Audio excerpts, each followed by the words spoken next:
Otep à tous, bien-aimés frères et sœurs. Le problème de la RDC, c'est Tshisekedi. Tshisekedi n'est pas la solution, mais il est le problème. Tshisekedi a été invité par la Chine, invité par la Russie pour se rendre à Kazan. Monsieur a choisi de ne pas partir. Mais Tshisekedi, quand on l'appelle en France, il court. Il part 3 jours, 5 jours, une semaine. Après la France, il va en Belgique. Au moment où nous parlons, là, sa première ministre est en Belgique. C'est-à-dire que le gouvernement Tshisekedi est arrivé à organiser un conseil de ministres depuis la Belgique. Lui, il est en Belgique, ses ministres sont à Kinshasa. Conseil de ministres. Maintenant, dites-moi, il fait ça en vidéoconférence parce qu'il n'a pas le temps. Il faut qu'il reste en Occident. Conseil de ministres. Vous savez qu'il y a des choses que vous devrez vous parler là. Personne ne doit entendre. Mais si quand il est depuis l'étranger là, tout ce qu'il dit là, tout est écouté. Toutes ces conversations sont écoutées. Puisque les conversations de ces présidents là sont écoutées. Que tu sois écouté chez toi, en RDC là, ah ben, c'est un fait. Mais le fait que toi tu vas à l'étranger, tu sais que tu vas être écouté, et puis tu viens quand même organiser un conseil de ministres, c'est que tu es malade. Donc, c'était une occasion en or pour Tshisekedi de rencontrer les grands de ce monde. C'est-à-dire que, je ne sais pas qui conseille ce type. Je ne sais pas qui les conseille. C'est incroyable. Tshisekedi n'arrive toujours pas à comprendre que l'Occident, c'est fini. L'Occident, là, on est en train de faire pleurer l'Occident. Au moment où nous parlons, on est en train de pleurer l'Occident. Oui, il ne reste plus qu'à faire ses funérailles. Organiser ses funérailles. Parce que l'Occident est terminé. Le déclin, là, c'est inévitable. Mais ils ont eu plus de 80 ans après la colonisation, la Seconde Guerre mondiale. Ils ont gouverné le monde. Et ils ont plongé le monde dans un chaos incroyable. Mais c'est terminé. Si Tshisekedi n'a pas compris ça, si les conseillers de Tshisekedi n'ont pas compris ça, soit il faut qu'ils repartent à l'école, ou qu'ils nous écoutent. Franchement, mais c'est fini l'Occident. Ceux qui sont en train de perdre leur temps là encore à courir, comme Macron, tous là, et ils viennent tous là, au chevet.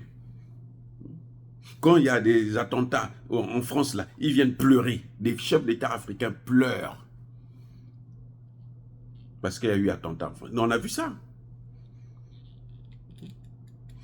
Il n'y a aucune raison qui peut justifier que Tshisekedi puisse continuer à avoir ce comportement, alors qu'à l'Est, ce sont les mêmes Occidentaux qui sont en train de créer tout le chaos. Il a une armée qui est infonctionnelle. C'est-à-dire qu'une armée en lambeaux. Que lui-même, d'ailleurs, il est en train de détruire. Parce que c'est Tshisekedi qui est le chef de l'armée. Si l'armée ne combat pas pour respecter le cessez-le-feu imposé par les Occidentaux qui sont en train d'occuper le pays, ça n'a aucun sens. C'est-à-dire que M. Tshisekedi devrait comprendre que c'est le jeu des Occidentaux. Vous voyez, il donne des armes à l'Ukraine, fait la guerre contre la Russie.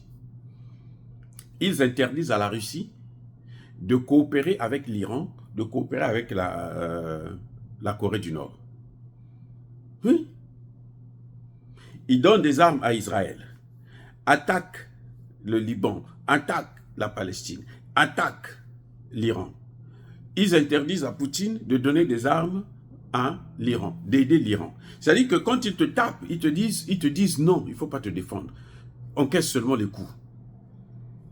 C'est un jeu qu'ils ont toujours fait. C'est ce qu'ils sont en train de faire avec Tshisekedi. On dit à Tshisekedi, calme ton armée là, respectez le cessez-le-feu. Tu auras une récompense quand tu seras mort en enfer là. Parce que ceux qui croient qu'il ira au paradis là, ils se trompent, c'est que c'est des gens qui ne connaissent pas Dieu. Le comportement de Tshisekedi là, tous les gens sont en train de mourir à cause de lui, Tshisekedi, à l'Est là, à cause de Tshisekedi, qui ne veut pas équiper son armée, qui ne veut pas donner les moyens pour... Parce que l'armée congolaise, mais si Tshisekedi est décidé là, l'armée congolaise, en un mois, même pas, en une semaine, peut bouter tous les Rwandais là, hors de la RDC. Je dis bien tous, l'armée congolaise. Mais c'est parce que Tshisekedi ne veut pas leur donner les moyens et l'ordre de combattre et de faire ce qu'il faut. Il y a des généraux pourris, c'est très bien, c'est vrai, nous le savons. Tous les généraux là, tous, y compris le chef d'état-major, c'est la pourriture, c'est des généraux en carton. C'est des vauriens, dans leur tête là, il n'y a rien.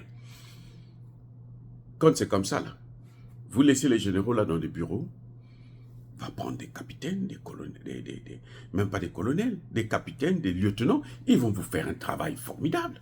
Vous leur donnez les moyens, ils vont faire le travail. Non, mais attendez, vous voyez comment les Ouazalendo sont en train de leur rendre la vie difficile? Sans armes, sans formation, sans rien. Comme ça seulement, dans le tas, ils apprennent, et puis ils arrivent à les neutraliser, mais combien de fois une armée professionnelle qui est équipée, à qui on a donné des moyens et tout, on a donné l'ordre, allez-y. On est là, les négocier. On lui dit aussi, va négocier, assois-toi avec Kagame.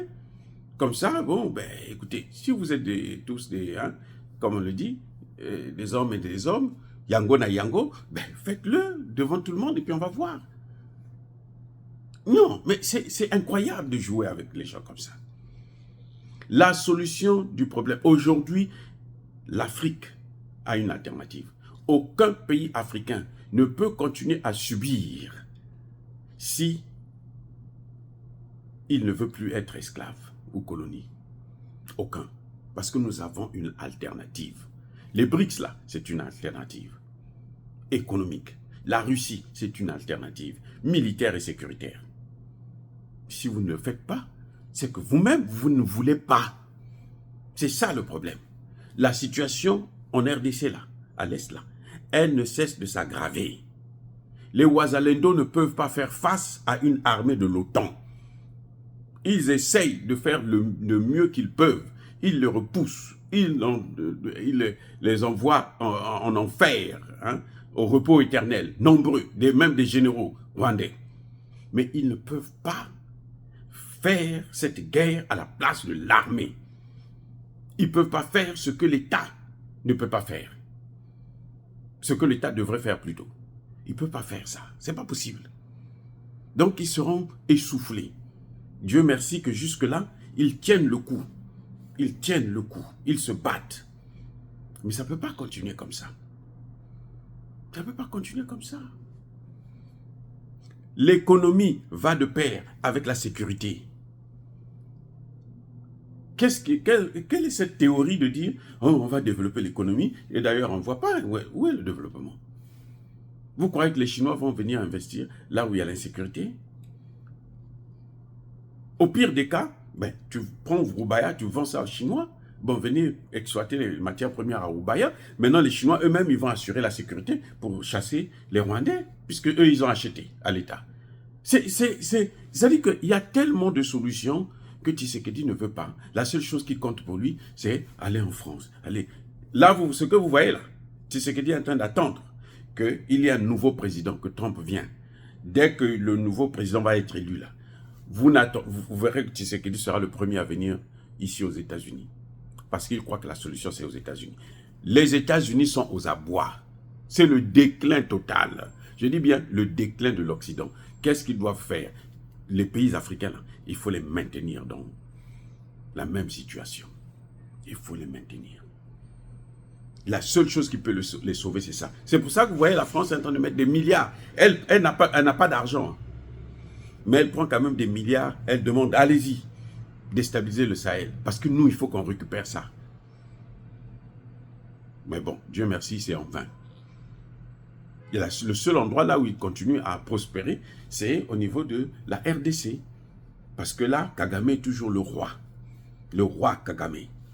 Tshisekedi n'a qu'à nous dire, n'a qu'à lui donner les terres. Au lieu de continuer à tuer, il n'a qu'à lui donner ça. Et puis les Congolais vont se débrouiller jusqu'au jour où on trouvera quelqu'un d'autre qui viendra, qui a la tête sur les épaules, qui est un vrai Congolais, responsable. Il fera le travail. que Tshisekedi n'est pas capable de faire. Je vous rappelle que Tshisekedi, le père de Tshisekedi, avait dit que Lumumba c'est un crapaud.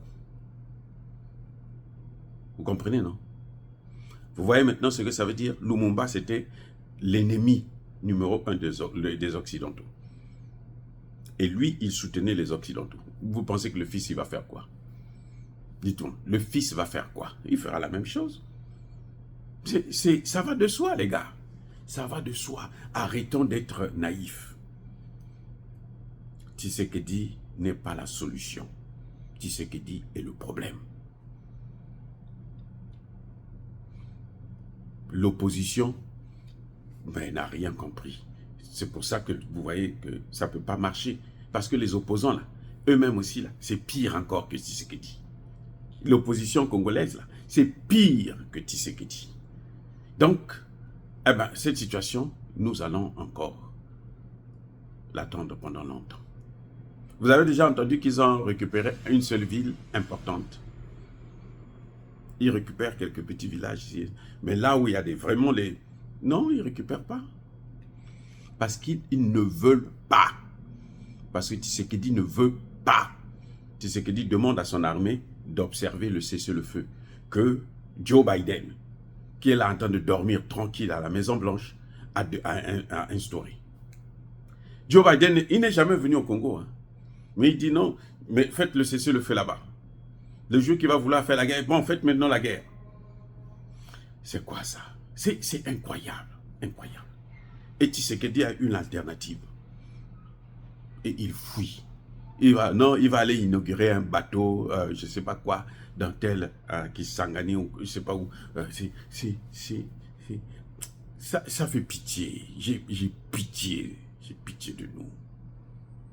J'ai pitié des Congolais.